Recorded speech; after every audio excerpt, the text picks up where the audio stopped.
One thing I do like to ask analysts on here, Adam, is kind of just to paint. We've gone into sort of different roles and responsibilities. I just want to see how that kind of is pulled together into like an average week if we can. So if we imagine, I know you said earlier yourself in terms of the EFL structure is quite busy and stuff, like we'll go for this example on a 1 game week. So let's say the game's just finished, the final whistle's gone. What are you doing from that point on in terms of, you know, getting stuff ready, getting ready for the next week and prepping for the next game? And then once we've done that, we'll talk about actual match days and what you get up to on matches. But if we can go kind of the average week first. Yeah, so as soon as full time on a Saturday, myself and the lads that are working will head on down and start getting the game ready. So we'll pull together all our timelines into one package that we'll then send across so we'll get the hard drives of the manager and all the first team coaches. We'll put everything on there. The opposition guys will then put on any games or organisers for the next opponent. So the current gaffers wants everything immediately after the game so that they can then spend their Saturday evening and Sunday then starting to look and, like I said, prepping the week ahead, and that's no different for us. So again, I'll take the goalkeeper coach's hard drive and put on the game and anything I've got on our attacking trends, and if I've had time at that point, I may have put up a couple of little bits around the penalties. Although that's not usually required until later in the week. So then once that's done, we sort of go into Sunday. So Sundays are our day off, which, as you all know, day offs are usually meant you'll still do a little bits of work anyway. And then Monday, I'll come in, we'll have a meeting with the goalkeeping coach and sort of decide, are we doing a meeting? Has he picked out any clips? Does he want me to do that? Will we do it together? You know, however that post match is going to look, and then we'll sort of run through what training is going to look like for the day, and then I'll sort of do any. So I haven't done yet, but going into the season, my Monday morning will be look back through Premier League, Championship, League One, League Two, looking at either any best clips I've seen. You know, I'll watch Match of the Day or the EFL show, anything like that. And so I'll have in my head, okay, this was an instance in whichever game it was, that might be a good clip to keep.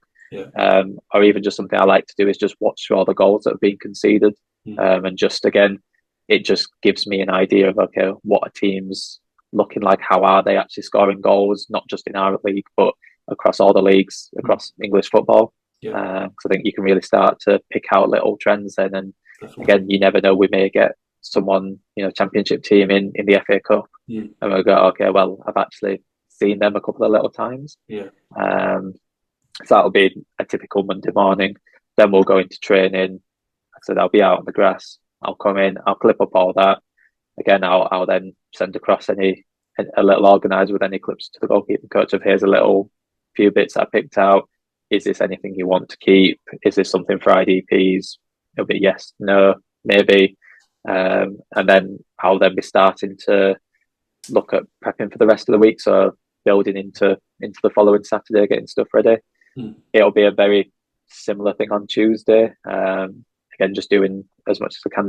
You know, throughout the week, there'll be little ad hoc tasks that come up where it may be, can you just put together this? Or, you know, one of the other coaches may come in and go, has anyone got 5 minutes just to put this together? So I think you always have to be very flexible with your workflows and not just stuck in, I'm doing this. You know, there's always extra work that needs to be done. And then again, very similar on Wednesday.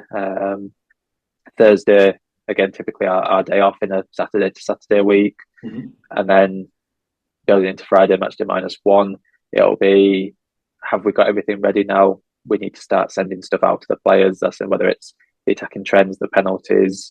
We like to try and typically send it the day before, just so it gets in their head. You know, I don't think you want to be doing loads on a match day with them. I think it's slightly different if it's a midweek game, because you'll have all the time either at the training ground or in the hotel, wherever you are.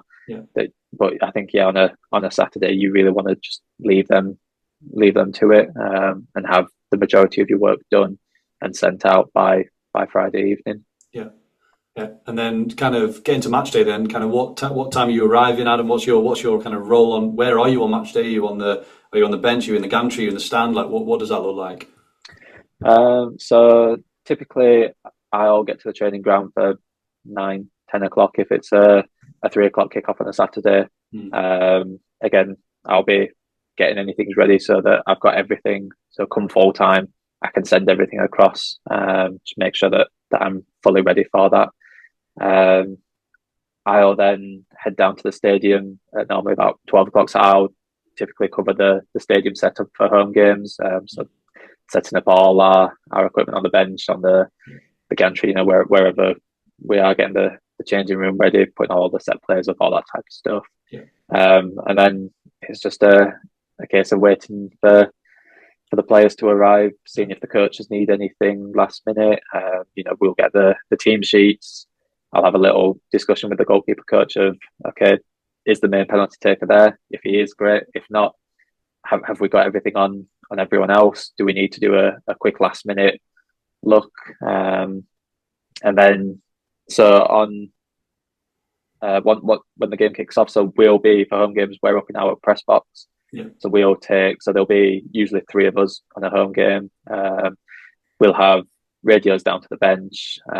So I'll be, in discussion with whoever's on the radio, and it may just be little bits of, in possession, if the goalkeeper can affect it a bit more, if there's a bit of, if we can expose them from goal kicks, if we can, I don't know, play straight into a fullback or something, try and catch them out. If set players, if they're looking a little bit slow on transitions, can we speed it up and really try and hurt them on a counter attack, something like that. I'll clip up our game from the goalkeeper's perspective, like I touched on that 4-corner model is what I'll use. And then once the game's done, that cycle just goes back again. We'll get all the hard drives, put everything on, and we're ready to go for the following game. Nice. So when you're watching the game, Adam, are you just watching? Are you watching both goalkeepers? Are you watching, obviously your goalkeeper's the main one, but are you also maybe noticing things that the opposition goalkeeper's doing that, obviously from the press box you're a little bit elevated? So are you focusing on looking at that other goalkeeper as well, in terms of, can you influence how you can maybe affect that kind of stuff, if they're doing a certain thing that can be exploited at all? Not as much. It's potentially something that we could do, but normally I'll be focused on our goalkeeper and sort of what we can do from our perspective. I'll normally have looked at the opposition goalkeeper in the week. Something I forgot to mention. So I'll normally put together a little couple of clips of his sort of maybe strengths, weaknesses. But live is not really something that I'll touch upon. Yeah. I just kind of going back over 10 years, but when I was at Brighton, Adam, what we used to do is a team of analysts, and it kind of fell on different people each week, but sometimes we'd always basically set a camera up solely for the goalkeeper, so it would just be literally behind the goal. There was a little kind of perch behind the goal in the stand, and that would just focus on the goalkeeper and the kind of, the area.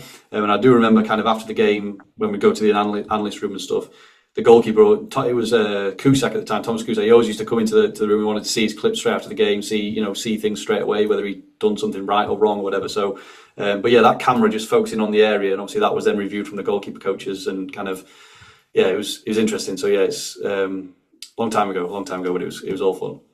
Yeah, so at home games we have 2 cameras on the top of each stand behind the goal. Yeah. So again, they're high up, so you see teams have like the little GoPros and stuff behind, but we have them on the tops of the stands so that we actually get a full view of the pitch from that more tactical angle that, again, just gives us as best a view as we can. For away games, the media team normally put GoPros behind the goals just to get any kinds of angles that they want. So that's again something that will be sent over to me and just added into our package, just so we've got as many angles as we can of the game.